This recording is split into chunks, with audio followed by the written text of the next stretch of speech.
Au nom du Père et du Fils et du Saint-Esprit. Amen. La paix de Jésus soit dans votre maison. J'espère que vous allez bien, que vous êtes dans la paix et la joie de Jésus en cette fête de Pentecôte qui continue dans ce lundi qui est férié. Les jours fériés dans la foi sont une belle occasion d'aller à la Sainte Messe. Nous sommes lundi, nous avons été à la messe hier, je vous encourage à aller aussi à la messe aujourd'hui. Vous pouvez vous renseigner sur Messe Info qui vous donnera des précisions sur c'est un site internet, Messe Info, et vous tapez votre code postal et vous avez la liste des lieux où il y a des saintes messes. Pensez souvent il y a le numéro de téléphone des paroisses pour vérifier l'horaire. Je vous encourage vivement à aller ce matin à la Sainte Messe ou dans la journée, s'il y en a une dans la journée, ce qui est le cas dans bien des endroits. Alléluia, merci Jésus, merci à tes prêtres qui ne chôment pas pour ta gloire, ô Jésus, alléluia. Eh bien, je vous propose de poursuivre la lecture sous le titre de la vidéo, la Sainte Pentecôte, comme si on y était. Car hier, je me suis arrêté au verset 33 et je vais poursuivre la lecture dans les Actes des Apôtres, acte 2, verset 34. C'est Saint Pierre qui parle. David n'était pas monté au ciel, mais il avait dit: le Seigneur a dit à mon Seigneur, siège à ma droite, le temps que je fasse de tes ennemis un escabeau pour les pieds. Un escabeau pour les pieds. Toute la maison d'Israël doit donc savoir en toute certitude que Dieu a fait Seigneur et Messie ce Jésus que vous avez crucifié. En entendant cela, tous furent pris de remords. Ils dirent à Pierre et aux autres apôtres: frères, que devons-nous faire? Pierre leur dit: repentez-vous et que chacun de vous se fasse baptiser au nom de Jésus le Messie pour obtenir le pardon de ses péchés, alors vous recevrez le don de l'Esprit Saint. Car la promesse est pour vous, pour vos enfants et pour tous ceux que le Seigneur Dieu voudra appeler, même s'ils se sont éloignés. Pierre continua et insista, leur disant bien d'autres choses. Il les pressait et leur répétait: sauvez-vous, laissez là cette génération égarée. Beaucoup de gens accueillirent ces paroles et furent baptisés. Ce jour-là, près de 3000 personnes vinrent s'ajouter. Alléluia, merci Jésus. Donc, on pourrait penser à dire qu'il y a eu 3000 baptisés à la Pentecôte. Ça serait quand même sympa d'y penser de ce que les apôtres ont reçu la force d'en haut par Jésus, cette force promise par le Père. Jésus leur a transmis de son côté. Eh bien, elle a tout de suite porté des fruits, cette Pentecôte. Nous pouvons le dire et le répéter. Merci Jésus, alléluia, par ta grâce. Une information importante, ce récit de l'acte des apôtres, c'est pas moi qui l'ai découvert ce matin, ce sont les exégètes, c'est-à-dire les spécialistes qui ont étudié les saintes écritures. Il l'attribue, le rédacteur de cet acte des apôtres, il l'attribue à Saint Luc, l'évangéliste, qui a rédigé. Donc Saint Luc qui n'était pas un apôtre, qui était un disciple. Eh bien, quel rédacteur magnifique. Et très important, sur la rédaction de cet acte des apôtres, eh bien, Saint Luc était juif et il a fait référence. Il a puisé, parce qu'il connaissait les textes de l'Ancien Testament, c'était sa référence, comme tous les juifs de l'époque, et il a donné la référence, une référence que je vous propose de vous lire, qui est intéressante, qui est la référence à l'Exode 19, c'est-à-dire que quand il dit qu'il y a un coup de tonnerre, ou un coup de vent, non, lui il parle d'un coup de vent, dans cette traduction-là, il est question quand l'Esprit Saint arrive, il y a un coup de vent. Eh bien, il fait référence à l'Exode dans la Genèse chapitre 11. Il est question, je vous retrouve ça,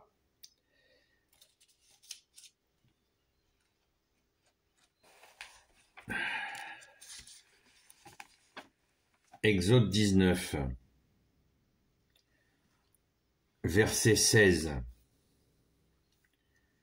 Là, on est dans le contexte de cette parole, c'est quand le Père de Jésus va se manifester aux Hébreux. Donc, vous pouvez lire le chapitre 19 de l'Exode et vous verrez que le Père de Jésus, notre Père, il annonce sa venue sur la fameuse montagne du Sinaï. Il l'annonce à Moïse et il demande à ce que le peuple se prépare. Je ne vous fais pas la lecture entière. Mais au verset 16, je rebondis sur ce moment de la Pentecôte où la force d'en haut, Esprit Saint, arrive par la grâce de Jésus. Le 3e jour, verset 16, Exode 19, le 3e jour, dès le matin, il y eut sur la montagne des tonnerres, des éclairs et une épaisse nuée. Donc, dans certaines traductions, on parle de ce coup de vent, ce coup de tonnerre qui est survenu, pour nous donner la mesure de ce qui s'est passé à ce moment-là. Et de la même manière, si vous vous rappelez la lecture de l'acte des apôtres d'hier, où il est question de quand les apôtres reçoivent la force d'en haut que le Père avait promis, Jésus leur transmet, et qu'est-ce qui se passe? Ils parlent toutes les langues de la région, qui n'étaient pas la leur, ils ne les connaissaient pas. On nous a même donné la liste des langues. J'espère que vous vous en rappelez. Si vous en rappelez pas, je vous redonnerai la liste des langues. Eh bien, ces apôtres qui se mettent à parler des langues qu'ils ne connaissent pas, ils n'avaient pas été formés à ces langues, donc c'est une grâce du Saint-Esprit qui parle des langues des régions voisines. Et là, il est question, une autre référence, c'est la question de Babel. Verset 11, c'est dans la Genèse, verset 11. Genèse 11. La tour de Babel.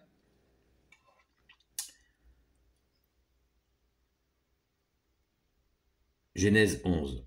Sur toute la terre, on parlait la même langue, on se servait des mêmes mots.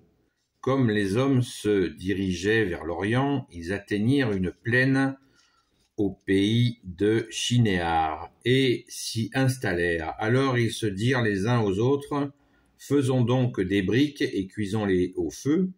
La brique remplaça la pierre, et le bitume leur servit de ciment. Ils dirent encore, venez donc, construisons-nous une ville, avec une tour dont le sommet sera dans le ciel, et qui nous fera un nom. Cela nous évitera de nous disperser sur toute la surface de la terre. Yahvé descendit pour voir la ville, la tour que bâtissaient les hommes. Et il dit, voici qu'ils ne forment tous qu'un seul peuple, et avec une même langue. S'ils commencent ainsi, aucun projet désormais ne leur sera impossible. Alors descendons, et ici même, mettons la confusion dans leur langage, pour qu'ils ne comprennent plus le langage les uns des autres. De cette façon, Yahvé les dispersa sur la surface de toute la terre, et ils cessèrent de construire la ville. C'est pour ça qu'on lui donna le nom de Babel, c'est-à-dire confusion. Là, en effet, Yahvé avait confondu le langage de toute la terre, et c'est de là que Yahvé les avait dispersés sur la surface de toute la terre. Alors vous allez me dire pourquoi je parle de ça. Je viens de vous le dire. Les apôtres ont été missionnés par Jésus pour annoncer la bonne nouvelle jusqu'aux extrémités de la terre. Pour cela, il leur faut connaître les langues. Et c'est ce qui se passe. C'est exactement ce qui se passe à la Pentecôte. Ils reçoivent cette capacité de parler des langues qu'ils ne connaissaient pas, ce qui va permettre de transmettre l'amour, la vérité, la bonne nouvelle, le chemin, la vérité, que tu es Jésus. Donc là, on a on a le dépassement, l'accomplissement que Jésus est venu amener pour les hommes, parce que cette tour de Babel symbolisait pourquoi le Père de Jésus a fait stopper cet édifice, parce que c'était un orgueil. La symbolique de Babel, c'est un orgueil. C'est tellement évident. Donc, il a dispersé, il a fait exactement l'inverse, il a créé la confusion des langues, de façon à ce que les gens ne puissent plus se parler et se dispersent. Et ainsi, il a fait cesser cet orgueil. Et bien là, les apôtres, les choisis de Jésus, préparés par le Père, bien évidemment, ont reçu de parler les langues pour aller annoncer, avec cette humilité des apôtres qui sont partis à main nue, pour annoncer la bonne nouvelle jusqu'aux extrémités de la terre. J'espère que vous mesurez le bonheur, l'accomplissement que les saints apôtres ont fait en recevant cette force d'en haut qui leur a permis de démarrer cette Église qui va se propager sur toute la terre pour transmettre Jésus, la bonne nouvelle de Jésus et le pardon des péchés, comme nous l'a expliqué bien mieux que moi Saint Pierre quand il leur dit, voilà, ne soyez plus prisonniers de cette génération, il nous faut, avec le repentir, avancer dans cette joie que tu es Jésus, toi qui es le seul sauveur, le seul qui nous rend libres. Merci Jésus. Alléluia. Je reviens sur l'évangile de Saint Luc. Parce que on est encore avec Saint Luc qui a rédigé l'acte 2 des apôtres. Et je voudrais revenir sur l'évangile, le Saint Évangile de Saint Luc, chapitre 24, verset 49. Le même Saint Luc écrit et retranscrit ta parole, ô Jésus, qui dit « De mon côté, je vais envoyer sur vous ce que mon Père a promis. Restez en ville jusqu'à ce que vous soyez revêtus de la puissance d'en haut. » Je vous l'ai lu hier matin dans une vidéo complémentaire, mais j'y reviens parce que quand Jésus dit « de mon côté », on peut le comprendre simplement dire « de mon côté, je vais faire ça ou ça ». Mais on peut aussi le comprendre que de son côté, ce côté transpercé, où Jésus s'est offert pour nous, et il est ressuscité, mais c'est bien de son côté, quand son précieux sang s'est déversé sur la terre, eh bien, de ce côté, nous est offert son amour. Il a été transpercé du côté du cœur, et il a déversé son amour sur la terre. Et là, il déverse son amour et aussi l'Esprit Saint qui est déversé sur qui? Sur ses apôtres. De mon côté, je vais envoyer sur vous ce que mon Père a promis. Restez en ville jusqu'à ce que vous soyez revêtus de la puissance d'en haut.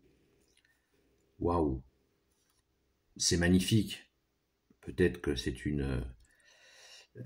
moi qui l'imagine, mais moi ça me fait penser à cela, c'est ce qui m'est venu et je vous le partage. Merci Jésus.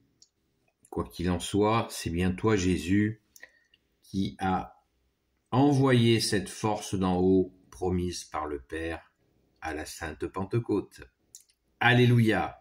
Béni soit le Père, le Fils et le Saint-Esprit. Amen. Ô Jésus, toi qui peux tout et qui portes tout, toi le Sauveur, toi l'Emmanuel, je te confie toutes celles et ceux qui regarderont cette vidéo, ainsi que leurs proches, selon ta sainte volonté, ô Jésus. Sainte Marie, Reine des cieux, toi l'Immaculée Conception, toi qui écrases le serpent, toi qui as la lune sous tes pas, toi notre Mère, Notre-Dame. Saint Joseph, toi le juste et le saint, toi le sage, toi la terreur des démons, toi le saint gardien de la Sainte Église catholique apostolique, Sainte Marie-Madeleine, notre chère sainte patronne, chère grande sœur, et vous, tous les saints et saintes, amis de Jésus, Saint Michel Archange, qui est comme Dieu, Saint Gabriel Archange, Saint Raphaël Archange, et tes anges guérisseurs, et vous, tous les anges qui servez Jésus, je vous confie toutes celles et ceux qui regarderont cette vidéo, ainsi que leurs proches, selon ta sainte volonté, ô Jésus. La paix de Jésus soit dans votre maison, et je vous dis à très vite, et je vous souhaite une sainte messe. Je vous encourage vivement à aller à la messe aujourd'hui en ce lundi de Pentecôte. À très vite.